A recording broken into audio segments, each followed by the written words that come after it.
Sa tak terbalas episode 88.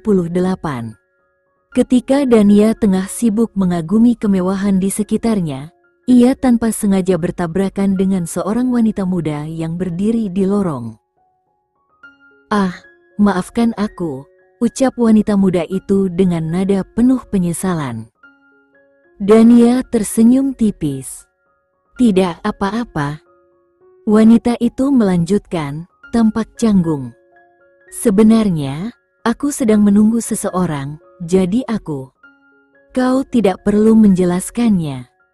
"Tidak apa-apa," potong Dania dengan nada tenang, menenangkan suasana.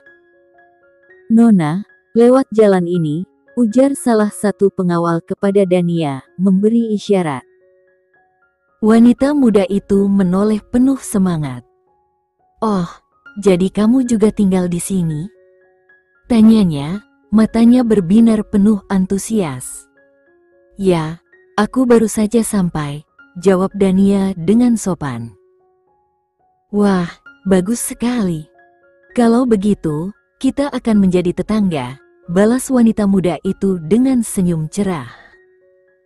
Dania tersenyum lembut, mencoba mencairkan suasana. "Namaku Dania." "Dan kamu?" "Kamu bisa memanggilku Farah," jawab wanita itu dengan nada riang, senyum lebar menghiasi wajahnya.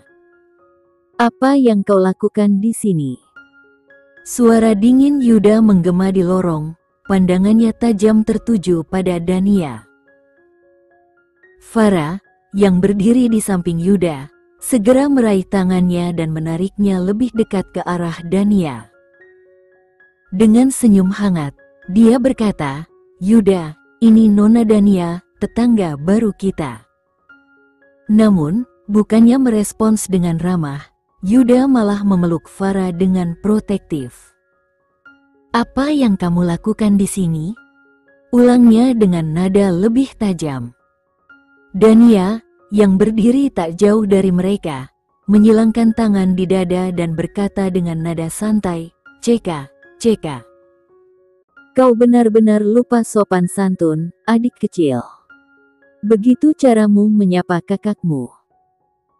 Yuda tertawa kecil, nada ejekan menyelip di balik suaranya. "Kamu masih punya nyali menyebut dirimu seperti itu." "Tidak tahu malu," balasnya dingin. Dania mengamati interaksi itu dengan tenang, lalu menunjuk ke arah Farah. "Pacar?" tanyanya singkat, wajahnya menunjukkan rasa ingin tahu. "Itu bukan urusanmu," sahut Yuda tegas sebelum menarik Farah pergi ke arah apartemen mereka. Sebelum pintu tertutup, Yuda menoleh, melayangkan tatapan tajam ke arah Dania. "Lebih baik kau menjauh darinya," ucapnya dengan peringatan yang jelas, lalu menutup pintu dengan keras. Setelah menutup pintu dengan keras, Yuda menatap Farah dan berkata dengan tegas, "Jauhi dia." Farah mengangguk perlahan, lalu bertanya dengan suara ragu, "Dia kakakmu?" Tanpa menjawab pertanyaan itu, Yuda hanya menyerahkan makanan yang dibawanya pada Farah, kemudian berjalan masuk ke kamar tidur tanpa sepatah kata. Farah menghela napas, lalu menuju dapur. Setelah menata makanan di atas meja, dia kembali memanggil, "Ayo makan malam." Saat Farah hendak meninggalkan ruangan, Yuda tiba-tiba meraih tangannya dan berkata, "Dia memang kakakku, tapi sekarang aku tidak menganggapnya sebagai bagian dari keluarga. Bahkan ayah pun sudah tidak mengakuinya sebagai anak. Dia bukan lagi anggota keluarga Perwinda." "Kenapa?" tanya Farah, penasaran. Yuda menarik napas panjang, lalu mulai menceritakan semuanya. Mulai dari pernikahan hingga insiden penculikan Jenny, setiap detail keluar dari bibirnya dengan nada getir. Mata Farah membelalak ngeri saat mendengar ceritanya. "Ya Tuhan, aku benar-benar merasa kasihan pada kakak Jenny." Yuda mengangguk kecil. "Aku juga merasa kasihan padanya." Tapi melihat dia sekarang, bahagia dengan kakak iparku, setidaknya aku merasa lega. Mereka memang terlihat serasi, Farah menimpali dengan lembut. Aku tidak pernah menyukai Raka, kata Yuda dengan nada dingin. Sejak awal aku merasa ada sesuatu yang salah dengannya. Tapi tidak pernah terlintas di pikiranku kalau Dania akan melakukan hal seperti itu. Farah menghela napas. Saat melihatnya tadi, aku pikir dia orang yang baik. Ternyata aku salah. Yuda menggeleng pelan. Sudahlah, yang penting kamu menjauhinya. Aku tidak ingin dia menyakitimu juga. Farah mendekat, memeluk pinggang Yuda dengan erat. Aku akan menurutimu. Sambil menepuk punggung Farah, Yuda berkata dengan santai, ayo kita makan malam. Farah menggeleng kecil sambil tersenyum. Kita tunggu Bastian dan Dina saja, ujarnya. Yuda terkekeh ringan. Aku rasa mereka tidak akan keluar dalam waktu dekat. Farah ikut tertawa. Aku benar-benar menyukai mereka berdua, terutama Dina.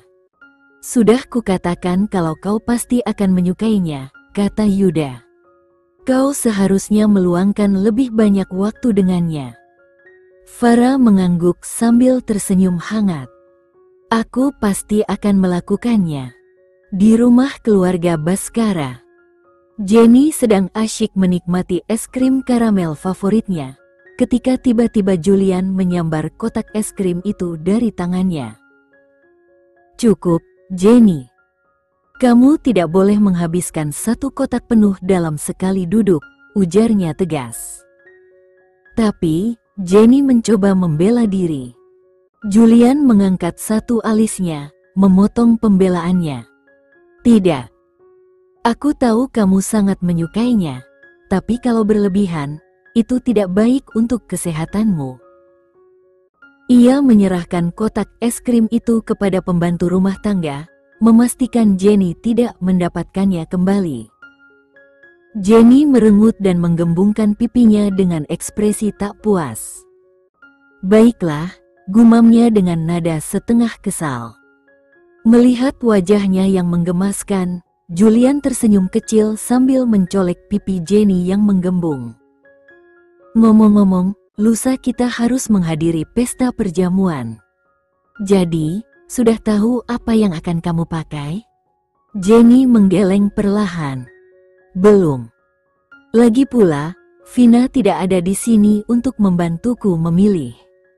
Daniel, Vina, dan Valden akan kembali besok.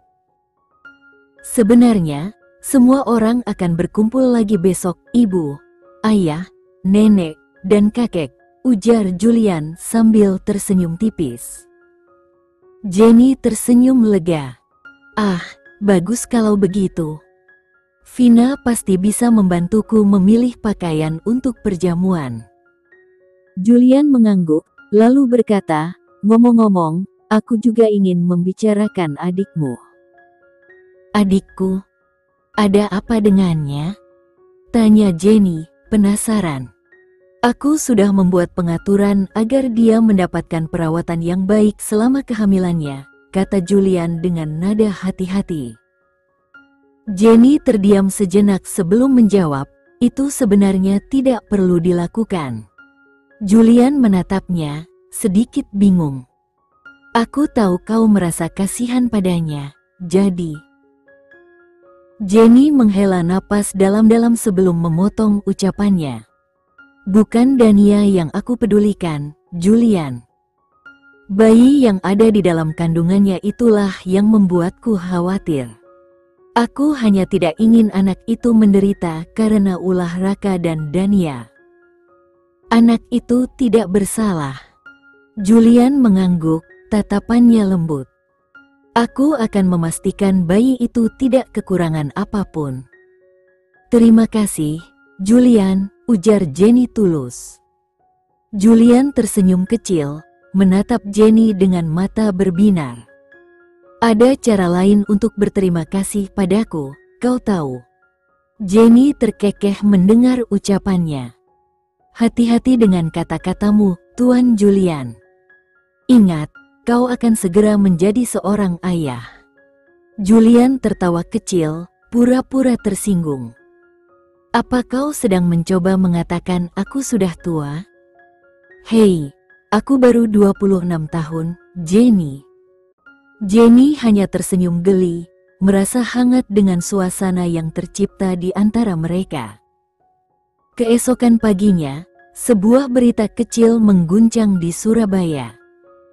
Sejumlah foto intim Farah dan Yuda di bandara tersebar di dunia maya dengan tajuk mencolok, kemesraan terbuka pewaris perusahaan Perwinda dan nona muda keluarga Arkatama, cinta sejati atau konspirasi bisnis. Berita itu dengan cepat menjadi bahan pembicaraan hangat, tidak hanya di kalangan masyarakat, tetapi juga di dunia bisnis. Di sebuah kamar, Yuda dan Farah masih terlelap dalam pelukan satu sama lain, ketika telepon Yuda tiba-tiba berdering. Dengan suara serak karena kantuk, Yuda mengangkat telepon. "Halo, sudah lihat berita hari ini?" tanya Julian dari seberang. Yuda, yang masih setengah sadar, menggeleng meski tahu Julian tak bisa melihat. "Belum, Kak. Baik, lihat saja sendiri nanti. Tapi untuk sekarang, jangan keluar rumah." Beritahu Farah untuk melakukan hal yang sama. "Aku akan menangani ini," kata Julian tegas sebelum menutup telepon. Penasaran, Yuda segera membuka ponselnya dan mencari berita yang dimaksud. Matanya membelalak saat melihat foto-foto mereka yang tersebar luas di internet. Di foto pertama, tampak Yuda memeluk Farah erat di pinggang. Foto kedua memperlihatkan Yuda membelai bibir Farah dengan lembut menggunakan ibu jarinya, sementara foto ketiga menunjukkan Farah sedang merapikan dasi Yuda dengan perhatian penuh. Alih-alih panik, Yuda malah tersenyum lebar. "Kami benar-benar terlihat serasi," gumamnya, merasa lebih terhibur daripada terganggu. Lagi pula, ia memang sudah berencana mengumumkan hubungan mereka di jamuan makan mendatang. Ia menoleh ke arah Farah yang masih tertidur. Sambil mengguncang tubuhnya pelan, Yuda berkata, "Hei, Farah, bangunlah. Kita sudah jadi selebritas sekarang." "Apa maksudmu?" tanya Farah, bingung dengan pernyataan Yuda. Yuda menyerahkan ponselnya sambil berkata santai, "Kita sedang tren." Farah mengambil ponsel itu dengan cepat. Saat melihat foto-foto mereka tersebar luas, matanya membelalak. "Apa? Bagaimana? Kapan? Siapa?" serunya panik. Yuda hanya terkekeh, menikmati reaksi Farah. "Tenang, ini cuma kita. Tidak ada yang perlu dikhawatirkan." "Konspirasi bisnis? Apa-apaan ini?" Farah membaca tajuk berita dengan nada tidak percaya. Yuda memegang wajah Farah dengan lembut, menenangkannya. "Santai, sayang. Kakak ipar sedang mengurus semuanya." Farah mengerutkan kening.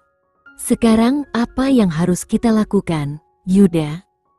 Menghela napas panjang, Yuda menjawab, "Sejujurnya, tidak banyak yang bisa kita lakukan. Tapi mungkin kita harus mempertimbangkan untuk..." Ia berhenti sejenak sebelum melanjutkan, "memutuskan hubungan ini, supaya keluarga kita tidak terkena dampak." Mata Farah langsung menyipit. Tanpa pikir panjang, ia menarik telinga Yuda dengan kesal. "Apa yang kamu katakan? Kamu ingin apa sebenarnya?" Aduh, sayang, sakit, nih." Yuda meringis, berusaha melepaskan diri. Setelah melepaskan tangannya, Farah menatapnya tajam. "Dengar baik-baik. Jangan pernah bicara soal mengakhiri hubungan ini di hadapanku lagi." Sebelum Yuda sempat membalas, teleponnya berbunyi lagi. Ia memeriksa layar dan menghela napas. Itu kakak Bima. Farah tertawa kecil, suasana hatinya sedikit lebih baik. Terima saja teleponnya. Yuda menarik napas dalam-dalam sebelum mengangkat telepon. Halo, Saudara Bima. Kau tahu kenapa aku menelepon? Suara Bima terdengar tegas di seberang. Itu bukan salah kami. Sebenarnya, Yuda mencoba menjelaskan. Berhenti mengelak, potong Bima. Katakan padaku, apakah kau melakukan sesuatu tadi malam dengan adikku?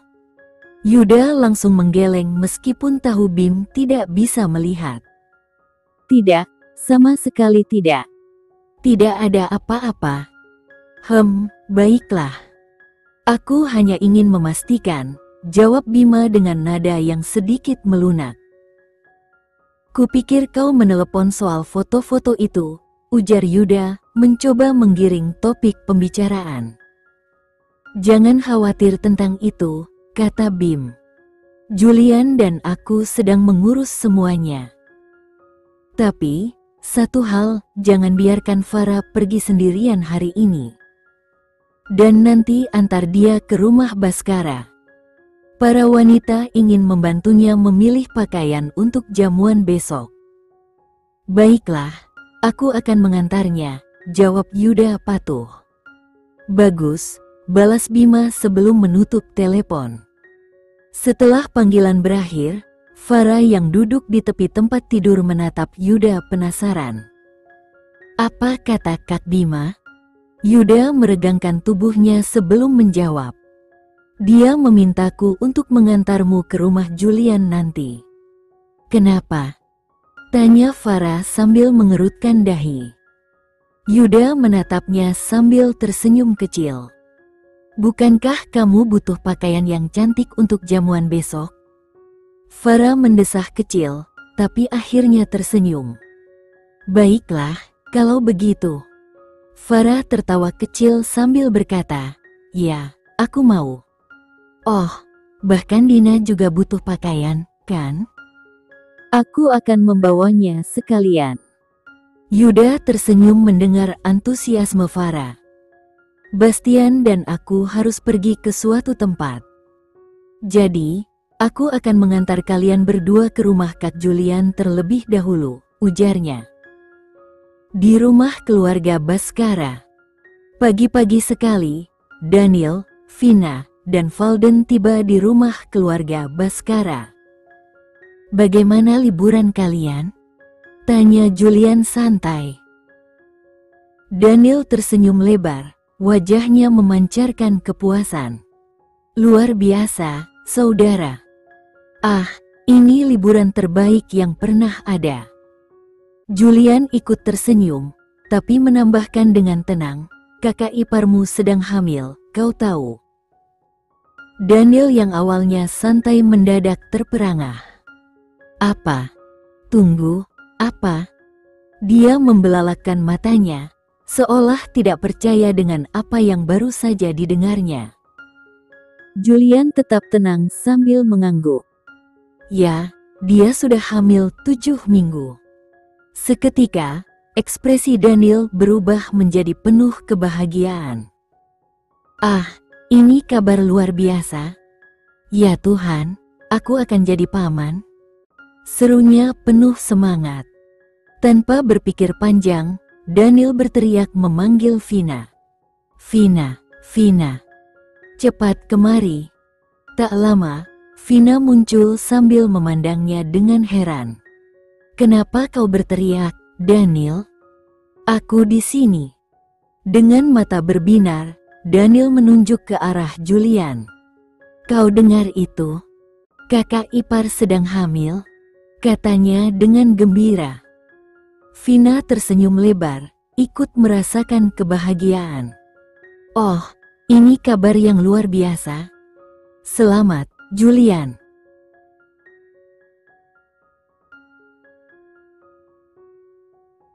Sekian dulu ya video kali ini. Kita lanjutkan lagi videonya di lain waktu. Oh iya, bagaimana menurut kalian? Semoga bisa sedikit menghibur kalian semua. Untuk teman-teman yang baru nonton, jangan lupa subscribe ya, hehehe. Dan kalau teman-teman ada yang ingin gabung langganan, bisa langsung gabung saja untuk dapat fitur yang menarik dan sedikit membantu Mimin. Terima kasih banyak sudah menonton, sampai jumpa lagi, bye.